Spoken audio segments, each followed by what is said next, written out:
Hello everyone, मेरा नाम है रजत शर्मा और आप देख रहे हैं बुल वर्सेस बियर। तो आज है 16 नवंबर सैटरडे। आज हम ये सीखने वाले हैं कि किसी भी स्टॉक या किसी भी इंडेक्स की एनालिसिस करने के लिए उसमें सपोर्ट या रेसिस्टेंस या ट्रेंड लाइन किस तरीके से ड्रॉ किए जाते हैं। अगर ये सीखना हमारे लिए क्यों इंपॉर्टेंट है, अगर आप एक सक्सेसफुल ट्रेडर बनना चाहते हैं तो आपको खुद से ही आना चाहिए कि किसी भी स्टॉक या किसी भी इंडेक्स की एनालिसिस किस तरीके से की जाती है। दूसरे की एनालिसिस आप एक आइडिया लेने के लिए बहुत अच्छी बात है, सीख सकते हो, लेकिन आपको खुद भी करना आना ज़रूरी है। तो सबसे पहले जिस भी बंदे ने कॉपी पेन या फिर चार्ट ओपन करके नहीं रखा है अपनी लैपटॉप या अपने मोबाइल में, तो सबसे पहले वो चार्ट ओपन कर लो, क्योंकि साथ में करोगे तभी सीख पाओगे, अदरवाइज़ नहीं सीख पाओगे और मेरे इस वीडियो को बनाने का कोई फ़ायदा नहीं निकलेगा। तो वीडियो शुरू करने से पहले अगर आपने बुल वर्सेस बियर को सब्सक्राइब नहीं किया तो सब्सक्राइब कर लेना और बेल आइकन ज़रूर दबाना, ताकि आप आने वाली हर एनालिसिस और टेक्निकल एनालिसिस, साइकोलॉजी पर वीडियो कोई भी मिस ना करो। तो सबसे पहले वीडियो शुरू करते हैं। तो मेरे सामने अभी मैंने निफ्टी 50 का चार्ट ओपन करके रखा है। तो जब भी आपके सामने कोई भी चार्ट आए तो सबसे पहले आपको क्या करना है, उस चार्ट का ट्रेंड पता करना है कि वो किस ट्रेंड में है, डाउन ट्रेंड में है, अप ट्रेंड में है या फिर साइडवेज है। क्योंकि ये ट्रेंड पता करना बहुत ज़रूरी है, क्योंकि जब तक आपको ट्रेंड पता नहीं होगा तब तक आप उसमें ट्रेड नहीं ले पाओगे। क्योंकि सपोज़ करो मार्केट में डाउन ट्रेंड है और आप अप साइड की तरफ ट्रेड ले लोगे तो आप फंस जाओगे। इसलिए मार्केट का ट्रेंड पता करना सबसे ज़रूरी है। तो ट्रेंड पता करने के लिए हमको क्या करना है, सबसे पहले इंडेक्स को वीकली टाइम फ्रेम पर ओपन कर लो। तो मैंने अभी वीकली टाइम फ्रेम पर ओपन कर लिया है। अब मुझे इस इंडेक्स में सबसे पहला क्या दिखाई दे रहा है, सबसे पहले मैं सपोर्ट एंड रेजिस्टेंस ड्रॉ करूंगा। तो सबसे पहला जो मेरे को पहली नज़र में सबसे पहले जो इसमें रेजिस्टेंस दिखाई दे रहा है वो इसका टॉप दिखाई दे रहा है। ठीक है, तो मैं इसके टॉप पर एक लाइन ड्रॉ कर दूंगा हॉरिजॉन्टल, जो हो जाएगा मेरा रेजिस्टेंस। तो जब भी मार्केट, और अच्छे से इसको मैं करता हूँ, जब भी मार्केट इस जोन पर आएगा 26,270 के जोन पर आएगा, मतलब यहाँ से सेलर एक्टिवेट होंगे और मार्केट में फिर से सेलिंग आने की संभावना बढ़ जाएगी। तो एक तो मुझे ये रीसेंट रेसिस्टेंस मिल गया। अब मार्केट आ गया यहाँ पर 23,530 के आसपास। तो इसके लिए रीसेंट सपोर्ट कौन सा होगा, तो अब हम इसके लिए रीसेंट सपोर्ट ढूंढेंगे। रीसेंट सपोर्ट कौन सा होगा, जहाँ पर भी नीचे मार्केट कंसोलिडेट किया होगा, कंसोलिडेट करके ऊपर भागा होगा, वही जोन हमारे लिए नीचे का सपोर्ट लेवल का काम करेगा। तो कौन सा लेवल था, ये लेवल है। इस लेवल पर मार्केट बार बार सपोर्ट ले रहा था, और इसको और अच्छे से अगर हम ड्रॉ करेंगे तो ये लेवल आ जाएगा हमारा, ये वाला, ये लेवल। ठीक है, ये हम लोगों को दो लेवल मिल गए, क्योंकि यहाँ पर मार्केट कंसोलिडेट करके वापस ऊपर भागा था, तो ये लेवल हम लोगों को पता चल गया। एक और नीचे इसके लेवल कौन सा बन रहा है, यहाँ से एक तगड़ा रिजेक्शन आया था। देखो, जब भी कोई ऐसा रिजेक्शन आया, यहाँ पर रिजेक्शन आया, एक मिनट में आपको क्लियर दिखाता हूँ ताकि आप लोगों को और समझ में आ जाए कि मैंने ये सपोर्ट किस तरीके से ड्रॉ किया है। देखो, यहाँ पर मार्केट आया तो रिवर्सल आया, यहाँ पर मार्केट जब भी आ रहा था कंसोलिडेट करके ऊपर भाग रहा था। मतलब ये लेवल जो है मेरे लिए एक अच्छा सपोर्ट लेवल, सपोर्ट का काम करेगा। यानी कि मार्केट जब भी यहाँ पर आएगा तो यहाँ पर मुझे देखना है कि किस तरीके का पैटर्न बन रहा है। अगर यहाँ पे अपसाइड का पैटर्न बनता है तो मैं अपसाइड की तरफ ट्रेड लेना प्रेफर करूँगा।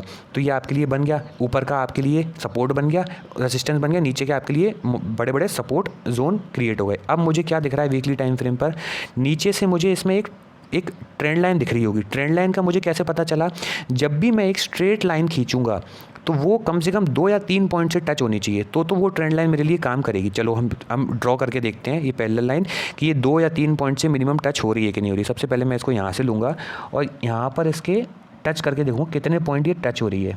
बिल्कुल टच हो रही है, मिनिमम 2 पॉइंट तो टच हो ही रही है ये। ठीक है, अब कैसे, कौन कौन से पॉइंट टच हो रहे हैं ये मैं आपको दिखाता हूँ। देखो, सबसे पहला पॉइंट इसमें कौन सा टच हो रहा है, नीचे से ये वाला, एक ये हो रहा है, दूसरा ये हो रहा है, और अगर हम इसको, तीसरा यहाँ हो रहा है। ये 3 तो मुझे मिल गए, मतलब मिनिमम अगर 3 भी मुझे मिल रहे हैं पॉइंट जो उस ट्रेंड लाइन से टच हो रहे हैं एग्जैक्ट, तो मेरे लिए वो ट्रेंड लाइन अच्छी काम करेगी। तो ये मैंने ट्रेंड लाइन ड्रॉ करना सीख ली। ट्रेंड लाइन ड्रॉ कैसे करते हैं, ऊपर से मैंने रेसिस्टेंस और सपोर्ट ड्रॉ करना सीख ली, कैसे सपोर्ट एंड रेसिस्टेंस ड्रॉ होते हैं। ये तो हो गई वीकली टाइम फ्रेम पर। अब मेरे को वीकली टाइम फ्रेम पर इसमें और ज़्यादा बड़े बड़े सपोर्ट या रेसिस्टेंस नहीं दिख रहे, तो मैं क्या करूँगा, अब इसको डेली टाइम फ्रेम पर खोलूँगा। वीकली टाइम फ्रेम पर हमने बड़े बड़े बना लिए, अब हम डेली टाइम फ्रेम पर खोलेंगे। डेली टाइम फ्रेम पर आप लोगों को क्या दिख रहा है, ऊपर से जब ये डाउन साइड की तरफ आया तो ऑब्वियसली कोई ना कोई पैटर्न बना के आया होगा। तो कौन सा पैटर्न बना के आया, किस किस को पैटर्न दिख रहा है, नीचे वीडियो में कमेंट करके ज़रूर बताना। यहाँ से कंसोलिडेट हुआ, ऊपर गया, लेफ्ट शोल्डर बनाया, ये ऊपर गया, हेड बनाया, ये राइट शोल्डर बनाया, और यहाँ से मार्केट नीचे की तरफ आ रहा है। जब ये हेड एंड शोल्डर बनाया तो इसकी नेक लाइन भी होगी कोई, जिस नेक लाइन को इसने तोड़ा होगा।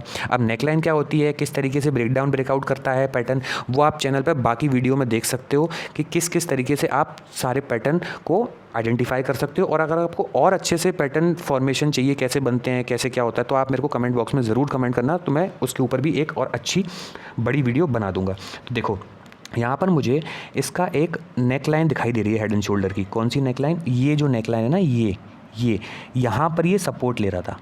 ये नेक लाइन जैसी टूटी मार्केट में, ये एक्टिवेट हो गया।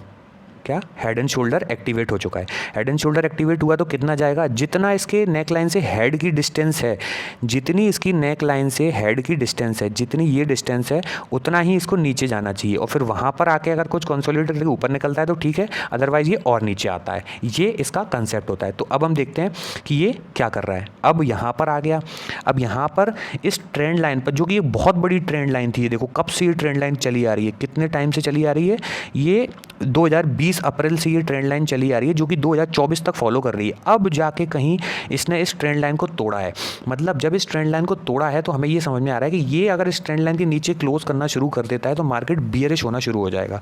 ठीक है, अब ये ऊपर से हेड एंड शोल्डर तो बना लिया। अब इसके रिसेंट सपोर्ट ढूंढ लो डेली टाइम फ्रेम पे कौन कौन से हैं। सबसे पहले मुझे एक और चीज़ दिखाई दे रही है, यहाँ पर भी कंसोलिडेट किया ना इसने, क्योंकि ट्रेंड लाइन था और ऑलरेडी पहले यहाँ पर कंसोलिडेशन हो चुका था हमारा। ये देखो, ये एक जोन और मिल गया।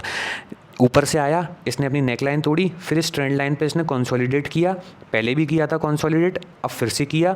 अब उस चैनल को या तो ये अपसाइड की तरफ तोड़ता है या डाउन साइड की तरफ। देखो यहाँ से आया हेड एंड शोल्डर, इसने नेकलाइन पे ब्रेक डाउन किया। अब यहाँ पे चैनल मिल, ये एक ट्रेंड लाइन मिल रही थी, इसलिए यहाँ पर कंसोलिडेशन हुआ। और पहले भी यहाँ पर कंसोलिडेशन हुआ था, मतलब यहाँ पर पहले भी बायर सेलर एक्टिवेट थे, और अब तो वो वाले बायर सेलर भी होंगे, और ये जो ट्रेंड लाइन वाले बायर सेलर भी हैं वो भी एक्टिवेट हो गए होंगे। तो यहाँ पर दो लॉबी और आ गई हैं, इसलिए यहाँ पर इसने फिर से सपोर्ट लिया। अब ये लॉबी या तो ऊपर की साइड ले जाएगी या नीचे की साइड ले जाएगी। अगर ऊपर की साइड ले जाती है तो हम ऊपर की साइड देखेंगे। ऊपर की साइड अगर इसको जाना है तो इसकी नेक लाइन को तोड़ना पड़ेगा 26,726, 24,700 या 24,600 को।